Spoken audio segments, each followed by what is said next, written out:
Hey everybody, what's going on? Dace here and welcome back. Today we're checking out Macross Shooting Insight for Nintendo Switch, which is scheduled for release this Friday on Switch, PS4 and PS5 in North America and Europe.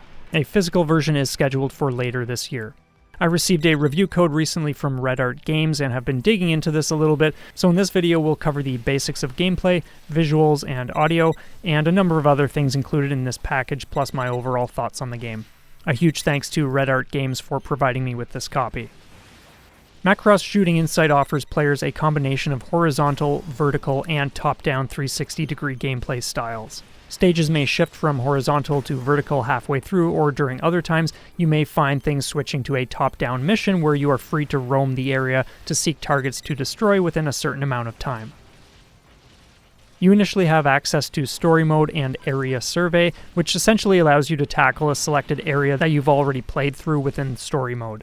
From what I can tell, there are 10 areas to explore. In addition to these two modes, you can unlock Arcade, Ace Battle, and Boss Rush.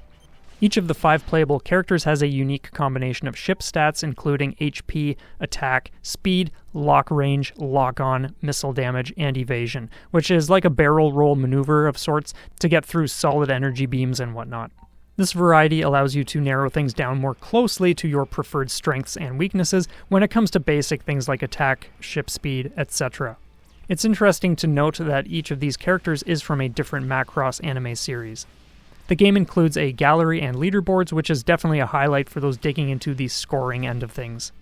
In addition to being able to tweak things in the options menu, you can also adjust a handful of things before starting a run, such as turning auto recovery on or off, switching off cutscenes, and adjusting the difficulty. On that note, the difficulty modes include very easy, easy, normal, hard, and very hard. As for the gameplay, you have your shot, your lock-on missile system, evasion, and support strike, which is your screen-clearing missile attack, more or less a bomb equivalent for when things get too cluttered. You can also hold the support strike button to prolong the missile barrage. Furthermore, the meter fills over time. Depending on the ship, the shot will sometimes feel underwhelming, especially at power level 1, and not something to initially rely on, whereas the lock-on often feels faster and more efficient.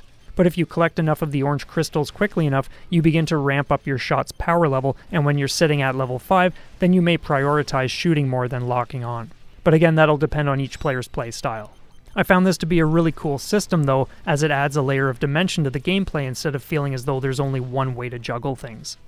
As for the visuals, I never had any problems keeping track of enemy projectiles, which is always great. The backgrounds look cool, and the art style certainly suits the action.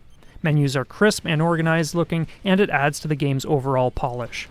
I don't have much experience with the Macross franchise as a whole, so my appreciation is definitely not what it might be compared to someone who's been with Macross for over 40 years, or at least the last long while.